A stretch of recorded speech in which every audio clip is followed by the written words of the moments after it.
안녕하십니까. 부동산 신문 읽어주는 공인중개사의 땅사고TV 임동성입니다. 오늘은 그 매일경제신문, 한국경제신문 서울의 또 전국 아파트 정책에 대한 사설입니다.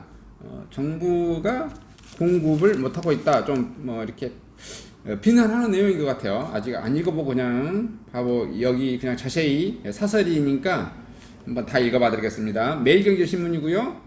서울 주택 인허가 11년 만에 최저, 공급 대안 못 찾는 답답한 정부. 문재인 정부 들어 주택 인허가 건수가 큰 폭으로 줄어 당분간 공급 부족이 불가피할 것이라는 우려가 나오고 있고요.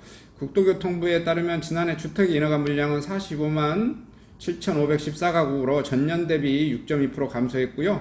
주택 인허가 물량이 많았던 2015년과 비교하면 30만 가구 이상 줄어들었습니다. 특히 수요가 집중되는 서울은 5만 8,181가구로 11년 만에 최저치를 기록했고요. 전국 주택 인허가 물량은 2016년까지 70만 가구대를 유지했지만 2018년에 50만 가구, 2019년에 40만 가구대로 떨어졌어요. 본지 분석 결과 현 정부 들어 월 평균 주택 인허가 물량은 박근혜 정부 때보다 14.2%나 줄어들었습니다. 주택 인허가 건수는 공급의 선행지표라는 점에서 눈여겨봐야 합니다. 주택의 착공과 분양, 입주라는 과정을 거치기 때문에 실제 공급의 인허가 3, 4년 뒤에 이루어집니다. 인허가 물량이 크게 줄었다는 것은 앞으로 몇 년간 공급 부족이 가능성이 높다는 것을 뜻합니다. 이렇게 된 원인은 정부의 잘못된 부동산 정책에 대해 있습니다. 집값 상승을 찾겠다며 대출을 쪼이고 거리세와 보이시를 대폭 올리는 등 규제만 쏟아내고 있고 가격 안정에 대해 필요한 공급을 소홀히 했습니다. 실제 착공되는 아파트는 계속 줄어들고 있는데요. 과거 정부에서 인허가 주택의 입주 물량이 늘어나는 통계만 보고 공급이 충분하다는 말만 되풀이했습니다. 지난 4년간 24차례 부동산 대책에도 집값이 오르자 문재인 대통령은 뒤늦게 정책 실패를 인정했는데요. 지난달 18일 신년 기자회견에서 신규 택지 가감화 개발 등 시장에 예상하는 수준을 뛰어넘는 정도로 공급을 늘리겠다고 밝혔습니다. 이에 따라 정부는 이번 주 서울 수도권 주택공급 종합대책을 발표할 예정이고요. 역세권 고밀도 개발이나 신규 택지 지정이 공급 확대 신호가 될 수는 있지만 단기 수요를 충족하는 데는 한계가 큽니다. 재개발, 재건축, 분양가 등에 대한 촘촘한 규제를 그대로 두고서는 부족한 주택 공급 문제를 해결할 뾰족한 대안을 찾기 어려울 것이고요. 지금이라도 재개발, 재건축 규제 완화로 수요가 있는 곳에 공급이 늘어나게끔 정책 규제를 바꿔야 한다라는 게 매일경제신문의 사설입니다. 그 다음에 한국경제신문의 사설을 한번 봐보겠습니다. 주택 인허가 7년의 최저, 진짜 특단 공급 필요하다. 여기는 좀 한번 읽어보겠습니다. 이쪽 신문에서는 11년이라는데 또 이쪽 신문은 7년이라고 그러네요.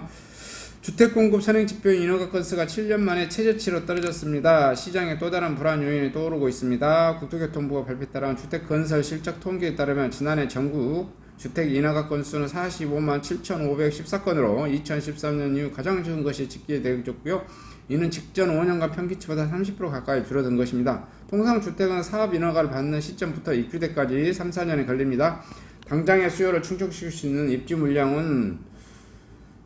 물량도 올해와 내년 추산 공급이 작년의 절반 수준으로 쪼그라든 마당에 인허가 물량마저 급감해 버렸으니 공급 절벽 장기화에 따른 시장의 우려가 더 커지는 것을 피하기 어려워 보입니다. 그동안 전문가들이 재건축 초과이익 환수제, 분양가 상한제 등으로 인한 공급 부족 부작용 꾸준히 지적했지만 정부는 지나친 우려라며 무시해왔습니다. 전국의 빈집이 152만 채, 기준에 달하는 실상을 외면한 채 명목상 104%라는 주택 보급률에만 매몰돼 고집을 피운 것입니다. 매년 꾸준히 공급을 늘려도 넘쳐나는 유동성으로 집값 잡기가 쉽지 않았을 판입니다. 그런데도 엉뚱한 진단으로 규제 일변도의 정책을 밀어붙여 지금은 상당수 서울 수도권 전용 8사제곱 아파트가 가격이 15억 이상으로 치솟아도 서쓰기 어려울 지경에 이르렀습니다. 정부가 뒤늦게나마 공급 부족에 대한 문제의식을 갖고 이번 주 특단의 공급 대책을 내놓기로 한 것은 다행스러운 일입니다. 하지만 국민 불안을 일거이 해소할 것이라는 문재인 대통령의 공언이 시장에서 통할 수 있을지 의문입니다. 단기간 공급을 크게 늘릴 수 있다는 다주택자의 양도소득세 완화를 완전히 배제하는 것만 봐도 그렇습니다. 매매를 기피할 정도로 과도한 세금을 낮춰 매물이 늘게 할 것이 그동안 전문가의 눈이 강조한 바입니다. 중과세 정책을 수정하지 않으면 지금부터 3년가량 공급난이 이어질 공상 큰데 무슨 생각인지 알 수가 없습니다. 현 정부 들어 24번의 대책을 거치면서 소유자들이 공급 부족 집값을 상승을 예고하는 신호로 받아들이게 됩니다. 이런 상황에서 정부가 투기염단이라는 화상에 갇혀 안이한 공급 대책을 내놓았다가 또 역풍을 맞을 수 있습니다.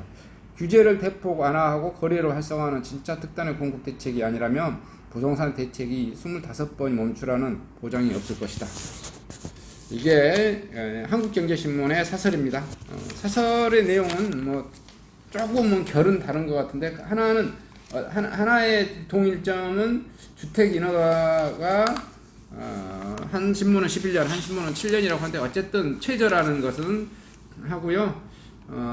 하나의 뭐 한국경제신문에서는 특단의 대책이 뭐냐, 사기 신도시냐 뭐 이런 것보다는 다주택자 양도세 대폭 완화라는 거예요. 그건 저도 계속해서 말씀드린 거죠. 단기에 지금 현재 뭐 집 짓는 데는 몇 년 걸립니다. 임기 문재인 정부가 지금 이제 1년 조금 남았는데 1년 조금 안에 공급할 수 있는 방법은 뭐죠? 단 하나밖에 없어요. 양도세 하나. 근데 제가 못한다고 했죠? 이 친구들은 절대 못합니다. 그 다음에 매일경제신문인데요. 일면에 나왔습니다. 총리의 사진이 나와졌고요. 정세균 국무총리 단독 인터뷰, 주상복합 규제 하나 시사하겠고 공공재건축보다 한 발 더 나아갈 것이다. 그린벨트 해제는 없다. 이렇게 되어졌고요. 획기적인 고밀대 주택공급 대책을 내놓겠다. 이렇게 나와졌네요. 딱 보면은 그냥 답은 나왔죠. 제가 계속 말했죠. 한국경제신문에서 말했잖아요. 양도세 안 하라고. 이게 답이라니까요. 근데 뭐 고밀도 대책 뭐 이런 것은 여기에다가 고밀도에서 고밀도가 뭐겠습니까? 용적률 완화예요. 용적률을 뭐 300% 된 것을 700% 뭐 1000% 이렇게 올려주는 거죠. 그래서 아파트 뭐 예를 들어서 35층 지을 수 있는 것을 49층 아니면 뭐 70층 이렇게 뭐 지을 수 있게 만들어 준다는 것인데, 그런 것도 다 뭐예요? 아파트 역세권이 있는 아파트 재건축해서 15층짜리 30층이나 뭐 49층으로 올리겠다는 거고, 또 아니면은 뭐 영등포역 같은 경우 여기 굉장히 넓죠. 뭐 용산역 같은 경우 그 정비창 그 위에다가 지하에서는 지상 1층에서는 정비창하고 지상 한 3층부터 아파트로 씌워가지고 이렇게 주상복합으로 올리겠다는 그런 건데, 그런 거 설계치고 하려고 하면 설계 도면 빼는데 한 1년도 넘게 걸릴 거예요. 그것도 이제 시공하는데 또 한 2, 3년 걸릴 거고, 그러면 아파트 한 3, 4년 만에 공급이 되겠죠. 그러니까 현 정권하고는 아무런 관련이 없어요. 현 정권, 지금 문재인 정권 1년 남은 사이에 공급하는 유일한 방안은 뭐죠? 지어져 있는 집을 시장에서 원활하게 소통이 되게, 원활하게 매매가 거래가 되게 공급이 될 수 있도록 하는 방법은 딱 뭐다? 양도세 완화다. 양도세 완화도 뭐 일반 완화가 아니라 어떻게 제가 말했죠? 완전히 그냥 면제 수준으로 가야 된다는 거죠. 1주택자는 그냥 면제. 그죠? 그리고 우리가 뭐 9억까지 면제인데 제가 봤을 때는 한 뭐 15억까지 면제. 양도세 15억까지 면제 이렇게 때려주든지, 또 그 2주택자도 봐보면은 뭐 일반 가세인데 한시적 뭐 해가지고 세금 10%만 내고 팔 수 있도록 해주겠다. 이거 하면은 가격 팍 떨어집니다. 왜냐하면 사람들은 이렇게 계산을 하거든요. 내가 5억 주고 산 아파트를 2억은 먹고 싶어. 7억이잖아요. 쭉 계산해보고 순이익으로 2억을 먹고 싶어. 양도세까지 계산해. 그래서 얼마까지 때린다고요? 그래서 7억, 2억 먹고 싶으면 7억이 아니라 8억이나 7억 한 6천이나 이렇게 팔고 싶다고요. 그걸 얹어서 파는 거예요.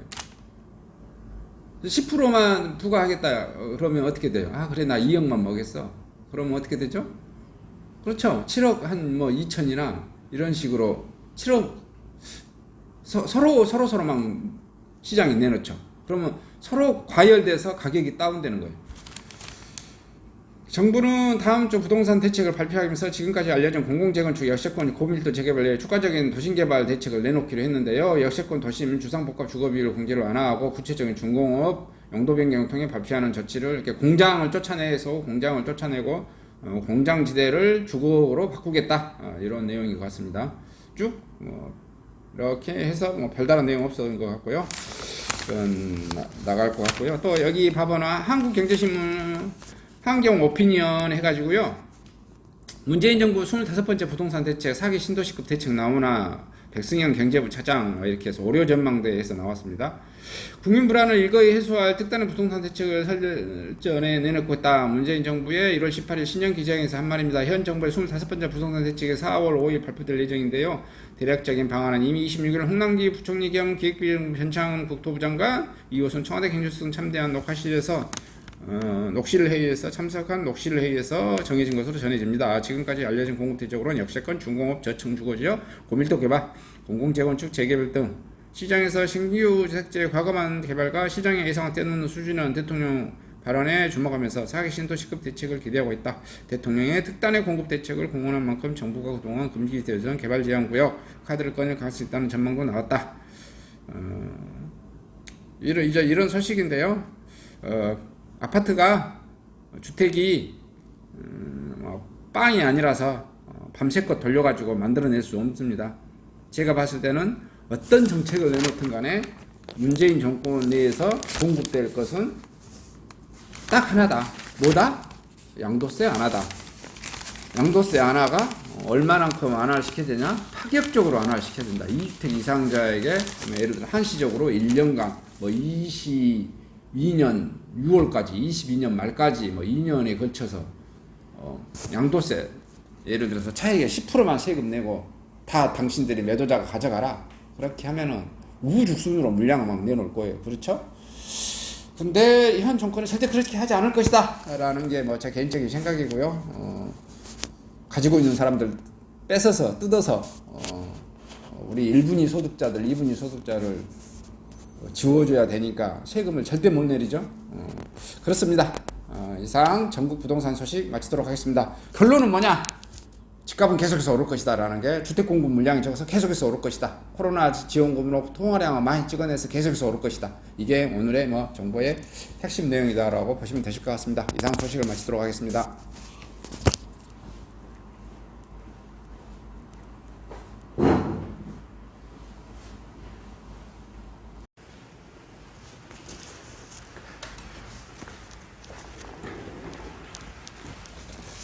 안녕하십니까? 저는 네이버 카페 빛가람 혁신도시 카페를 운영하고 있는 카페직이고요. 카페 활동하고 있는 카페 부동산입니다. 나주 혁신도시에서 기반으로 하고 있습니다. 상가, 토지, 아파트를 전문적으로 하고 있고요. 또 삼성화재도 같이 활동하고 있습니다. 상가 통해서 임대차 매매하신 다음에 화재보험 같이 가입하시면 중개수수료 절반 정도 할인해 드립니다. 그리고 삼성화재의 의료실비, 운전자 보험, 자동차 보험, 화재보험, 적금, 치아보험, 연금보험, 상해보험, 통합보험, 자녀보험, 간병보험, 당뇨보험 이런 것도 모두 한꺼번에 취급하고 있습니다.